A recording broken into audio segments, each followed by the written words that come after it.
What's happening, folks? Back with another reaction, back with some more electronic.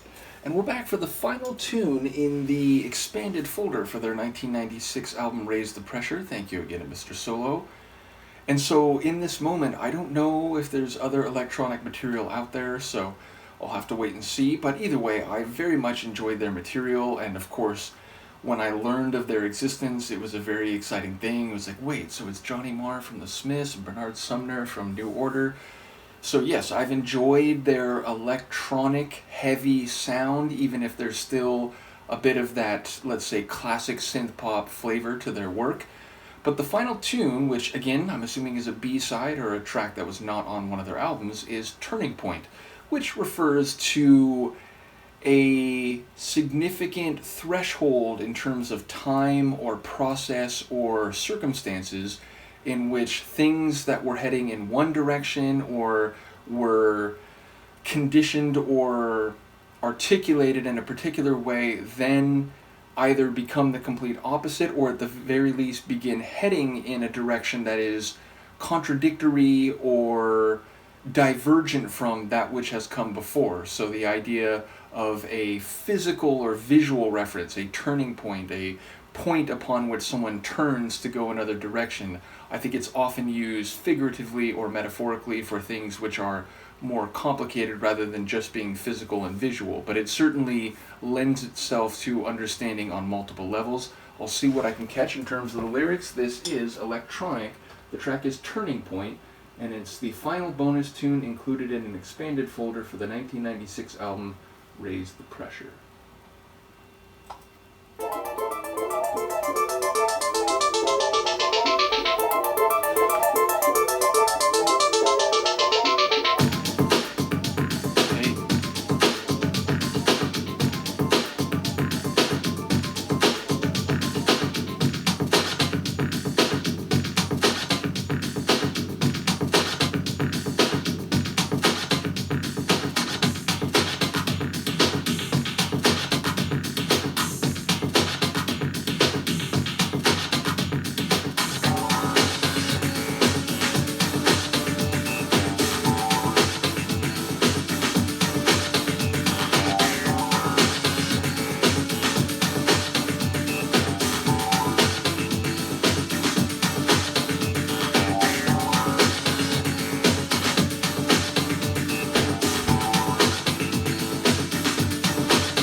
Psychedelic breaks.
fade was so subtle at first, my brain second guessed it. But yeah, I like that a lot. It's not completely instrumental. We do have vocals on the track, though we don't have lyrics, so I think it still qualifies as an instrumental. And I kept waiting to see, is there going to be a notable turning point in the song sonically, or in the tune sonically? Because again, is it a song if there's not actually singing? Though in this case there is singing, so I guess it still technically applies. But yeah, people will sometimes talk about like a techno song, and you know it'll be a tune with no vocals, not even like a vocal sample, and I'm always like, is it a song if no one's singing? More like a tune or a track. But these semantic issues aside, I don't think there's like a real notable, like, you know, complete contrast or completely contrasting shift or turning point in the track. But there are a couple moments where it really does have a new section that comes in, which is different from what came before it. But overall, I would say there wasn't like a definitive turning point. But the sections where I'm assuming it's Bernard comes in with those la-las and doo-doo type vocals, those did really stand out, because maybe the first half or the first third of the track, as I said, it had this real like psychedelic breaks type of feel, though also with some, what's the right word? Like it wasn't, like with a bit of a hip hop flavor, I guess, because there was that like record scratching, like crabbing type of sound, but I think that was like an effect. I think that's maybe something from a drum machine, not someone like really on a turntable, like, you know, crab scratching like a snare hit or something. But it definitely gave it a bit of a like hip hop, trip hop flavor mixed with that psychedelic breaks type of atmosphere. But then it became more melodic, almost like uplifting. So yeah, there were different sections with some different flavors along the way. There was also this like acid-esque, acid-ish type of a cycling, like buzzing type of electronic layer that was like not only phasing in and out in terms of volume and presence, but also, you know, sort of going higher and lower, cycling, you know, up and down the like pitch scale. I enjoyed that a great deal, and yes, ultimately a very compelling instrumental tune, one that I could see being in like an action scene, or, you know, as background to a movie like The Matrix or something with a real like technological sci-fi type of feel to it. So yeah, very much enjoyed it, even if it didn't have lyrics proper. Ultimately a great tune to end at least this chapter, if not the overall electronic journey. As I said, I don't know what else might be out there, but I do think that is the conclusion of the material I currently have at my disposal. I did want to give a shout out to Eric. If you see this, I saw your email earlier, and apparently there's some more new order coming my way, so in the moment I didn't like have time to read the full thing, so I don't know if I'm aware of what that is yet, but I'm very much looking forward to continuing the New Order journey, and also we've started the Joy Division journey as well. So shout out to any and all folks, and of course on the Johnny Marr side of this equation, I'm still going through Smith's non-album material. Thank you again to Days Illusion. So yes, ultimately this nexus or overlapping Venn diagram of groups and artists will continue in multiple forms. Do let me know what you think of this tune. I will see you next time. Peace.